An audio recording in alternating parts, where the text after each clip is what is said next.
네, 안녕하십니까. 반갑습니다. 네, 미스터리 TV 미스터리. 미세스 송입니다. 네, 자, 오늘 우리 편하게 네. 한번 촬영해 보려고 하는데요. 또 근무하다가 불려와가지고, 네. 그죠?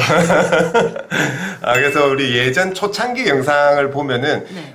이제 크루즈 선사에 대해서 좀 이렇게 다뤘던 영상들이 있거든요. 그래서 그게 좀 오래됐기도 하고 해서 오늘 좀 편하게 이렇게 좀 이제 그 선사에 대한 이야기, 그렇게 한번 해보려고 하는데요. 이제, 여러모로 이제 한 5개월 정도 됐는데, 공부 많이 했죠, 그죠? 네. 그래서 뭐 여러 가지 선사들이 있는데, 네. 일단은 어떤 선사가 제일 타보고 싶어요, 공부를 해보니까? 저 그때 얘기했었는데. 아, 맞다. 기억 안 나시네요. 저. 로얄 캐리비안 크루즈의 네네. 세계 최대 네. 아이콘호인가? 이번에 나오는?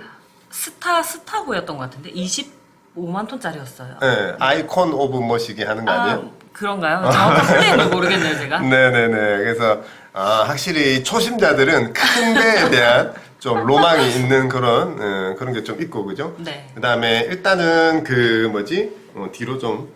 네, 기억나요. 제가. 그래서 일단은 그런 이제 큰 배에 대한 좀 로망이 있는데, 뭐 자주 영상에서 다루지만은 뭐 20만 톤이 넘어가는 거에 대해서는 장단점이 좀 있어요. 뭐 이런 것도 제가 지난 영상에 또 다룬 것도 있는데, 일단 부대 시설을 이용하려면 공간 대비 사람들이 많기 때문에 예약을 해야 된다라든지, 특히 이제 매일 저녁 이루어지는 공연 같은 경우, 네. 뭐 이런 또 장단점인데, 이런 얘기도 또 다음에 또 해드리도록 하고. 자, 오늘 어떤 선사에 대해서 한번 얘기를 해볼까요? 그간 안 한 거면 NSC인가요? 네. 그래서 저희가 이제 주로 저희 채널에서는 네. 프린세스는 자주 또 우리 이동준 차장이나 맞아요. 김정견 실장님도 나와주시고 지사장님께서도 이렇게 인터뷰도 이렇게 해주셔가지고 이렇게 많이 좀 그래도 이제 알려진 케이스고요. 그 다음에 저희가 이제 그 지중해 같은 경우는 양대 선사, 우리 코스타 크루즈와 MSC 선사가 있는데, 대부분 상품을 저희가 이제 코스타로 이렇게 기획을 하다 보니까 자주 좀 언급을 했는데, 이제 그 라이벌이나 경쟁사인 이제 MSC 크루즈도 저희가 이제 한번 좀 다뤄보려고 그렇게 이제 좀 생각을 하고 있는데, 여기에 대한 뭐 MSC 선사에 대한 뭐 설명 좀 해주실 게 있어요? 근데 MSC는 사실 네. 우리나라에는 되게 유명하잖아요. 네네. MSC를 한 번도 안 들어보신 분은 없을 것 같아요. 네네네. 네. 왜냐면은 이 MSC 선사는 사실 크루즈로 유명한 게 아니라 네. 사실 무역, 그러니까 해운 회사로 굉장히 유명해서 네.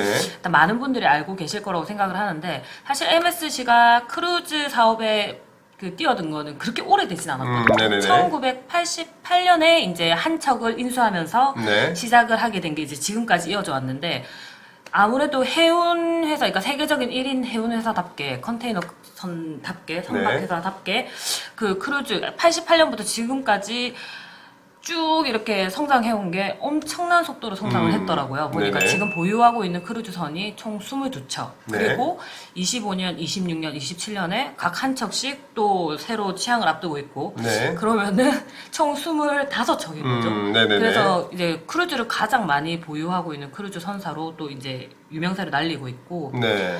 그리고 보니까 이제 이 MSC 선사도 이탈리안 선사더라고요. 네네네. 네네. 그게 이제 스위스에 있고, 네. 그리고 이탈리아의 제네바, 그리고 이제 베니스, 네. 뭐 밀라노 이런 식으로 네네. 맞나요? 네, 제노바. 제노바, 네, 제노바하고 이제 베니스하고 요렇게 해가지고 이제 주요 노선 자체도 이제 지중해하고 카리브해 네네. 쪽으로 해서 코스타랑 굉장히 노선이 겹치는 게 많았던 것 같아요. 지중해는. 맞아요. 그래서 네네. 네. 왜 말씀하시잖아요. 얘기하세요. 네.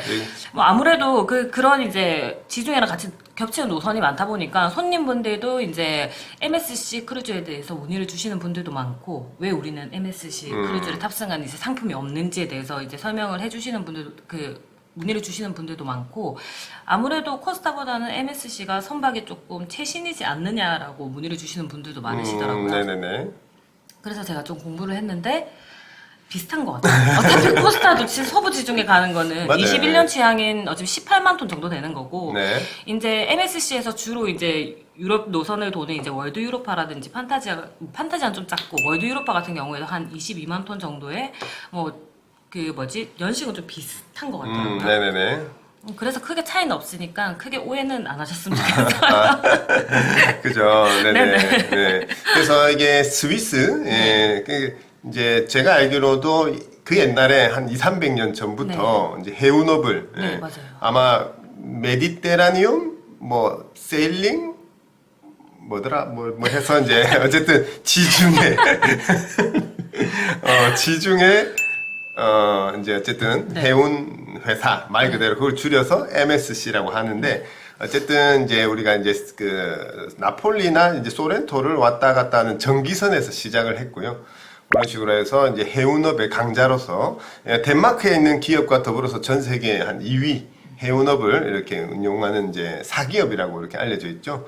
이런 식으로 해서 이제 말씀하신 대로 1900년대 후반에 네. 이제 크루즈 사업에 뛰어들고 제가 이제 한 15년, 20년 제가 크루즈 처음 탔을 때 시점에 이제 MSC가 막 공격적으로 이렇게 네. 운영을 했었거든요. 그때 당시에 이제 크루들 얘기가 이제 그런 거죠. 예전에도 한번 영상에서 언급했었는데 이제 어쨌든 해운회사에서 크루즈 사업을 뛰어들면서 경쟁사의 이제 코스타 크루즈의 시스템, 그다음에 거기에 이제 뭐 핵심 멤버들 다 이렇게 스카우트 해가지고 이렇게 운영을 한다라는 그런 또 비하인드 스토리도 이렇게 좀 있었고요. 뭐 그게 이제 오피셜한 내용은 아니고 이제 제가 그때 이렇게 MSC가 막 열심히 할 때 이렇게 이제 뭐 매니저들하고 이렇게 이제 물어보니까 그런 얘기를 했었는데 어쨌든 간에 굉장히 짧은 시간에 막대한 자본을 투자를 해가지고 그죠. 지금 이제 전 세계 가장 그 큰 선사 어딘지 아세요? 로얄 캐리비안. 아니요. 아니에요. 그건 두 번째고. 카니발 코퍼레이션이요? 그죠. 이제 카니발 코퍼레이션. 네. 예, 그 회사 아래에 이제 카니발 크루즈. 네. 우리가 이제 다루는 이태리 선사지만, 코스타 크루즈. 그다음에 또 우리 이제 프린세스 크루즈라든지 뭐 엄청나게 많은 선사를 또 보유하고 있고 두 번째가 제가 알기로는 이제 로얄 캐리비안 크루즈 그죠? 그래서 뭐 셀러브리티라든지 네. 또 몇 개의 또 이제 선사들을 또 같이 운영을 하고 세 번째가 이제 NCL 크루즈. NCL 네네네. 크루즈 라인이라고 한국에는 이제 많이는 좀 알려져 있지 않는데 어쨌든 이제 그런 NCL 크루즈 네 번째가 이제 MSC 크루즈로 저는 그렇게 알고 있는데 MSC 크루즈가 아마 올해인가 내년 안에 목표가 이제 전 세계 2위까지도 이렇게 좀 노리고 있는 그런 상황으로 알고 있거든요. 그래서 실제로 이제 미세스 송 얘기처럼 시장이 가장 큰 곳이 사실 이제 북미, 그다음에 이제 남미 쪽, 북미 쪽하고 카리브해 시장이 가장 크고 그래서 유럽 선사로서 어쨌든 이제 미주 쪽을 공격적으로 이렇게 영업을 하고 그다음에 기존에 있는 이제 또 지중해 시장도 굉장히 공격적으로 이렇게 활동을 이렇게 하면서 지금 뭐 굉장히 노출도 많이 되고 있고 그죠? 네. 그런 부분이라고 말씀드릴 수가 있습니다. 그리고 가장 큰 이제 광고를 소비자에게 그나마 MSC 크루즈가 각인된 계기 뭔지 혹시 아세요? 너무 당황하는 표정을. 아니 프린세스 크루즈처럼 뭐 스토리가 있나요? 아니 뭐 그런 걸 떠나가지고 네. 이번에 카타르 월드컵 때 네, 월드컵 네네네. 때 우리가 코로나 기간이기도 하고 월드컵 때 이제 우리도 요번에 엑스포 하면서 부산항에 뭐 숙소가 이제 없으니까 이제 크루즈를 몇 대 정박을 해서 그 엑스포 기간 동안 이제 숙소를 해결하자라고 네네네. 해가지고 뭐 그렇게 했었잖아요. 물론 엑스포는 딴 나라가 부끄러워요. 됐지만 되게 딴 나라가 되게 좀 됐지만 부끄러워요. 네, 우리 그 도하 월드컵 때도 네. 우리가 이제 호텔이 부족하다 보니까 이제 그 배를 세 척을 정박을 시켜가지고 그때 그 카타르 월드컵을 겨냥해서 만든 게 지금 얘기한 월드 유로파. 저 들어본 것 예, 같아요. 월드 유로파라고 해서 21만 톤 정도 네. 되는 선사하고 아마 뭐 한 두세 척을 같이 이렇게 운영을 했었던 그런 기록이 있거든요. 그때 이 MSC가 이제 홍보가 굉장히 많이 됐었던 그런 좀 내용이 있는 거죠. 그렇게 보실 수가 있는데, 그래서 실질적으로, 굉장히 공격적으로 운영을 많이 했어요. 쉽게 얘기하면, 경쟁사인 우리가 자주 판매하는 이제 코스타 크루즈 같은 경우는, 코스타 토스카나, 코스타 베네치아, 요런 배 있는 거 알았어요, 혹시? 코스타 토스카나요? 네. 그거 우리 네, 헷갈렸어요. 코스타 피렌체. 코스타, 그러니까 토스카나 주에 네. 주도가 피렌체다 보니까 제가 좀 헷갈렸는데. 아니요, 처음 들어봤어요. 그죠? 네. 코스타 피렌체, 네. 그다음에 코스타 베네치아라고 네. 또 있었어요. 그래서 이제 뭐 아시아 시장을 겨냥한 코스타 베네치아라든지 우리 그 마르코 폴로의 고향이라서 아마 그렇게 이제 아시아를 겨냥하기 위해서 그렇게 만들었는지 모르겠는데 이제 코로나 때 이제 이런 최신 선박들이 코스타에서도 있었는데 오히려 이제 상황이 안 좋다 보니까 이걸 이제 판매를 한 거죠. 뭐 어쨌든 뭐 어디로 판매했는지 모르겠지만 근데 반대로 이 MSC 같은 경우는 이제 조금 더 공격적으로 오히려 그 코로나 때도 신규 선박들을 계속 이렇게 건조를 하고 그죠? 그런 식으로 해서 이제 카타르 월드컵 때 오히려 이제 신축 선박을 오히려 이제 또 만들어내는 그런 또 이제 뭐라 그럴까요? 기염을 토했다. 그런 식으로 말씀을 좀 드릴 수가 있는데요. 그래서 수많은 선사들이 그 시기를 이제 넘기지 못하고 많은 악재가 있었는데도 불구하고 이제 공격적으로 해서 뭐 향후 어떤 식의 또 행보가 이어질지 모르겠지만 지금까지는 굉장히 적극적으로 아까 얘기한 대로 2027년까지인가요, 그죠? 네. 계속 신규 선박들이 이렇게 나올 걸로 계속 이제 오피셜하게도 홍보를 하고 있는 그런 좀 상황으로 되어 있습니다. 그래서 일단은 이제 제가 먼저 계속 좀 뭐 얘기를 하고 있는데, 저는 뭐 말씀드린 것처럼 MSC 크루즈를 한 번도 타보진 않았어요. 왜냐 그러면 뭐 똑같은 라인에 뭐 비슷한 색깔의 선사다 보니까 네. 굳이 저희는 뭐 그죠? 그리고 MSC 같은 경우는 한국 사무소가 좀 적극적으로 이렇게 업무를 왜냐면 이제 우리는 어쨌든 이제 파트너십이 네. 배가 좋고 안 좋고를 떠나서 그 어떤 그죠? 같이 일을 할 수 있는 그런 시스템이 네. 잘 갖추어져 있지 않다 보니까 아까 NCL 크루즈 같은 경우도 그죠? 이제 규모는 전 세계 뭐 2, 3위를 다투고 있는데 아직 한국 분들에게도 이렇게 인식이 좀 부족한 이유가 그래서 한국 사무소나 한국 마케팅 사무소의 어떤 역량도 중요한 것 같고요. 그래서 여러 가지 이유로 좀 다루질 않았는데 판매를 하지 않았는데 그래서 어쨌든 다른 동료 인솔자분들이나 이런 또 다녀오신 고객분들의 또 피드백을 좀 들어보면은 뭐 여러 가지 좀 얘기가 있는데 어쨌든 간에 이탈리아 선사, 유럽 선사지만 완전 미국배 느낌으로 네. 예, 그래서 이제 최신식 그다음에 이제 모던함 뭐 이런 좀 느낌인 것 같고요. 그다음에 일단은 이제 후발업체다 보니까 후발업체가 신규 시장에 진입하기 제일 좋은 게 뭐죠? 후발업체가요? 네. 아무래도 그 시대의 트렌드를 제일 잘 담고 있지 않을까? 그런 것도 그렇고 네. 빨리 진입하기 위해서 자꾸 이상한 거지. 오늘 너무 당황 많이 하네요. 화장 안 하고 왔으면 콩당무를 했거든요.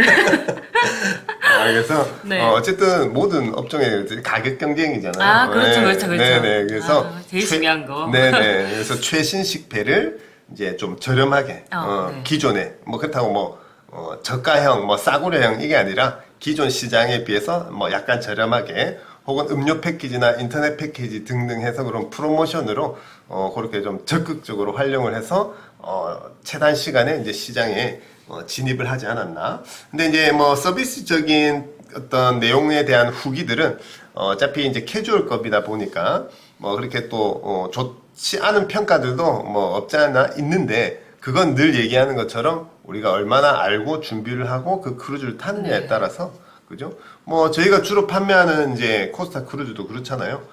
저희 손님들은 다 어쨌든 잘 갔다 오고 만족스럽다고 하는데 그 선사에 대한 어떤 이해, 그죠? 탑승하는 크루즈에 대한 어떤 이제 이해도에 따라서 만족도가 다르다고 생각하는데 어쨌든 MSC 크루즈는 그런 좀 성격의 선사이고 지금 그런 식으로 아주 적극적으로 그렇게 이제 영업 활동을 하고 있다. 따라서 우리도 뭐 앞으로 좀 이제 기획을 좀 해봐야 되겠죠, 그죠? 네. 그런 식으로 말씀드릴 수 있는데, 그래서 어쨌든 좀 그런 관련해서 또 더 공부한 내용이 있으면 좀 얘기해 주시죠. 없어요. 네네, 뭐, 그래서 사실 어차피 뭐 요즘은 자료들이 다 잘 돼 있기 때문에, 맞아요. 그죠? 네, 예, 뭐 저보다- 그런 것들도, 네, 참고를 해보시면은, 다 잘 나와 있는 부분들이 있는 거고, 이제 오늘 말씀드리고 싶은 거는, 그런 이제 현재 시장에서 그런 포지션, 그다음에 한국 시장에서 아직까지 이제 조금 많이 알려지고 우리 또 적립식 크루즈 회사라든지 일부 회사에서는 또 MSC를 또 적극적으로 또 판매를 하고 있는 그런 모습을 좀 보이고 있죠. 그래서 뭐 큰 이제 코스타 크루즈와 큰 차이는 없는데 아무래도 이제 배의 느낌이나 약간의 색깔의 차이 그런 것들이 조금 있다라고 말씀드릴 수가 있겠습니다. 그래서 거의 그 메인급이 이제 C사이드나 CB호 정도 되겠죠. 그죠? 네네. 그게 한 18만 톤인가 그것도? 네, 거의 한 20만 톤 가까이 됐던 것 같아요. 네네네. 그래서 이제 아무래도 규모가 커지고 있고 이제 제일 큰 배가 이제 21만 톤 정도. 기존의 로얄 캐리비안이 지금 25만 톤 정도로 이제 나오고 있는데 21만 톤 정도 월드 유로파 그런 식으로 좀 유명세를 좀 탔던 배이기도 하고요. 그렇게 말씀드릴 수 있겠습니다. 그래서 빠르면 그죠 우리가 이제 이 동계 두바이 크루즈라든지 네. 그다음에 동계 이제 지중해 크루즈를 MSC로 좀 기획을 해볼까라고 그런 또 생각을 좀 하고 있는 부분인데요. 그렇게 말씀드릴 수 있을 것 같습니다. 자, 그래서 이런 선사에 대한 얘기, 이런 것들도 계속 앞으로 좀 짬짬이 좀 다뤄보려고 하는데요. 예, 오늘 여러 가지로 많이 당황했는데 하시고 싶은 얘기 있으면 하시고 마무리하도록 할게요. 사실 저도 5개월밖에 안 돼가지고. 크루즈 선수에 대해서는 아마 저보다도 최 차장님이 훨씬 더 잘 알 것 같아요. 다음 방송 최 차장님과 함께 하셨는데. 네네. 아니, 예전에 네. 초창기에 찍어둔 영상들이 있는데, 지금 보니까는 뭐, 내용도 내용이지만은, 그래, 참, 그 앳된 모습과. 근데 재밌네요. 왠지 배우는 듯한 느낌이라서 네네네. 약간 재밌긴 하네요. 다음번에는 저도 네. 조금 더 좀 디테일하게 준비를 해가지고 네네. 같이 좀 멘트를 맞받아주시지. 좀 부끄러워요. 네, 괜찮아요. 어쨌든 뭐, 어차피 네. 우리 채널은, 그런 부분들도 과감 없이 보여드리는 거고, 어차피 뭐, 저야 십수년을 한 거고, 네. 이제 크루즈에 입문하신 지 5개월 정도, 밖에 안 됐기 때문에, 그런 부분도 충분히 공감할 수 있는 부분이라고 생각을 합니다. 그래서 다음 시간에 개인적으로는 홀랜드 아메리카나, NCL 크루즈, 한번 좀 다뤄보고자 하는데, 미리 좀. 아니 저희 큐나드도 있는데 큐나드부터 하면 안 돼요 그럼? 큐나드는 지난번에 잠깐 했어요? 그 상품 안에서. 분유럽하면서 최 차장님이 네, 잠깐 그렇군요. 언급했는데, 아니면 뭐, 큐나드로 한번, 그렇게 한번. 홀랜드 NCL 제가 열심히 공부 한번 해보겠습니다. 네네, 그렇게 해서, 우리는 다음 시간에 또 네. 새로운 정보로 이렇게 인사드리도록 하겠습니다. 할 얘기 있어요? 아니 없어요. 네네. 자, 미스터리 TV 미스터리. 미세스 송이었습니다. 네, 감사합니다. 네.